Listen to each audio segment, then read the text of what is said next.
the past couple of weeks, I have received nothing but lies, laughs, and slander why ROGAL DORN is dead and Perturabo is on top. Apparently, because Perturabo's getting some concept art, because apparently he's launched this Iron Crusade, which is bound to fail, by the way, that Perturabo is 100% winning and Dorn is 100% dead. Well, I'm going to tell you today why ROGAL DORN is still alive, why ROGAL DORN will return one day, and it will be the blessing of the Emperor himself. So strap yourself in for some premium waffling. So firstly, let's address the elephant in the room, and don't you dare say me, okay? Perturabo is returning in the 40k narrative. Yes, we've seen his concept art like I've just briefly explained. If you pick up the War for the Cadian Gate narrative book, it's all about Perturabo. I did a lore video on that the other day. He's literally sending his Iron Warriors out. His plan is to make the galaxy into his eternal bloody fortress and take the Imperium in the rear. But Perturabo has yet to receive a physical model. Yes, that is probably 99.9% going to be happening very, very soon with the launch of 11th edition. But the question circulating about that is, if Perturabo is alive, then who are they going to bring back to face Perturabo? A lot of people are saying Corax, Vulcan, Jagatai Khan. You know, some people have been saying ROGAL DORN, like myself, but then I get shot down with people saying, no, Valrak, you're wrong, because ROGAL DORN is dead. And that is not a fact. That is not a truth at all. That is 110% lies. Dorn is not dead. There's never been, well, there has been, but that was retconned, and retcons don't count because that is a retcon, so it no longer exists in the lore. It's like it was never there anywhere, okay? So you can't say Dorn is dead. Dorn, at one point, was dead, and then they retconned it from his death to his hand that was found instead of his body. So that means, technically, officially, that Games Workshop said ROGAL DORN is alive. This is not me coping, okay? This is just the facts of the argument. Without a body, that means ROGAL DORN is still alive somewhere. He's doing something somewhere. And the big question is, then what's he doing, Valrak? What could Dorn be doing? Where is he? Why is he not fighting for the Imperium? Well, I think there's two big theories which prove ROGAL DORN is still alive. Theory number one, okay, that Dorn is still out there doing the Emperor's work, but in secret. And this leads us into a big topic which I really want to do a dedicated video on, and it's all about the King in Yellow. Pandemonium, Eisenhorn, Ravenous spoilers. If you haven't read those books, if you don't want to be spoiled, it's probably best if you leave Theory 1 in this post. But I'm going to say that Dorn may have something to do with the Yellow King. The name that was revealed at the end of Pandemonium, yes, it wasn't ROGAL DORN. It was another big golden armored figure that we all love. But I secretly think there's still a couple of twists still in there. Dan Abnett himself said there's still some massive twists in there. Not to mention that Dan Abnett's favourite loyalist Primarch is, yes, ROGAL DORN. And all this big stuff that's going to be revealed about the King in Yellow is going to have massive ramifications for the Warhammer 40,000 narrative, the Warhammer 40,000 lore. So yes, technically, maybe Dorn is the King in Yellow. Maybe he is in the world between worlds, this place where it is, right?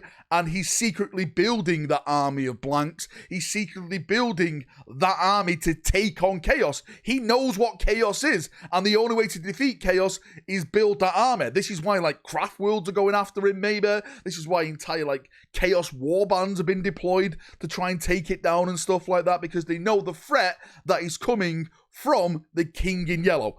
That is theory just number one. I know, wild, right? Wild speculation, wild theory, but never say never. And theory number two, which I personally believe and which I've personally been talking about, I actually came up with this myself, I know why, Wildrak, that Dorn is imprisoned.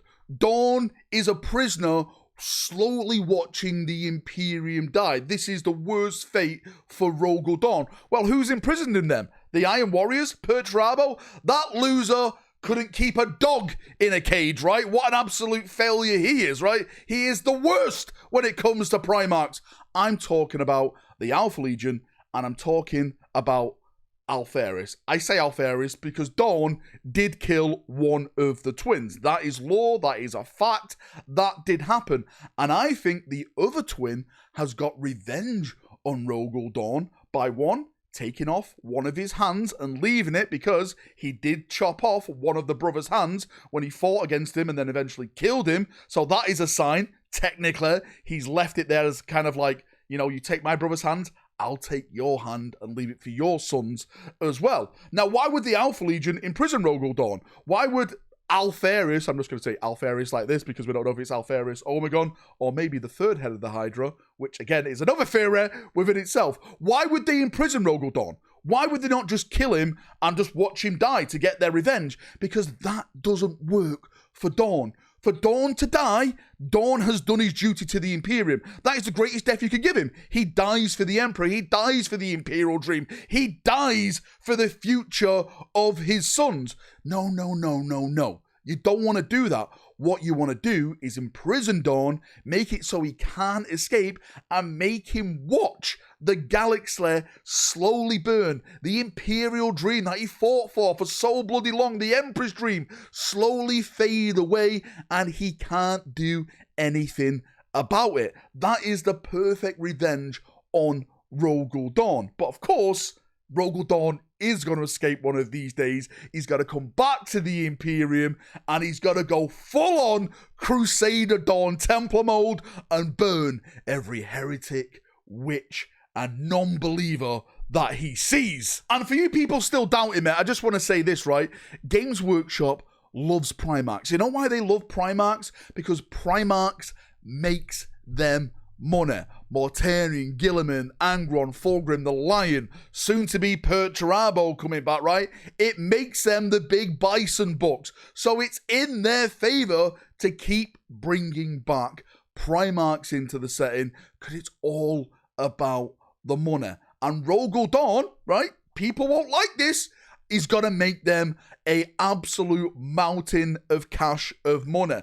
ROGAL Dawn is one of the most popular loyalist Primarchs. He's the most beloved Primarch of the Emperor. That's why the Emperor made him his War Master when Horus betrayed him. This is why he fought to the last, defending the Imperium, and Guilliman came and took over because he had more troops because, you know, Guilliman set up his own empire, but we're not going to get into that in a second, right? But Dawn has a massive fan base. The Black Templars. Look at all the Black Templar fans out there, right? Imagine Crusader Dawn model. Adding that to your Black Templar army. It is instant bloody sales. If you don't believe in the theories, if you don't believe in the lore, well, believe in the GW greed, okay? Because that is why they will one day bring ROGAL Dawn back. That is why one day you will see ROGAL Dawn is still alive. I'll be here. I'll be shouting. I'll be screaming at you through the bloody monitor, right? I told you so. ROGAL Dawn was alive, and you guys were all bloody wrong. So stick that in your cap and smoke it, you bunch of bastards. See you in a bit. Have a great day, evening, night, where you are. And remember, Dawn lives.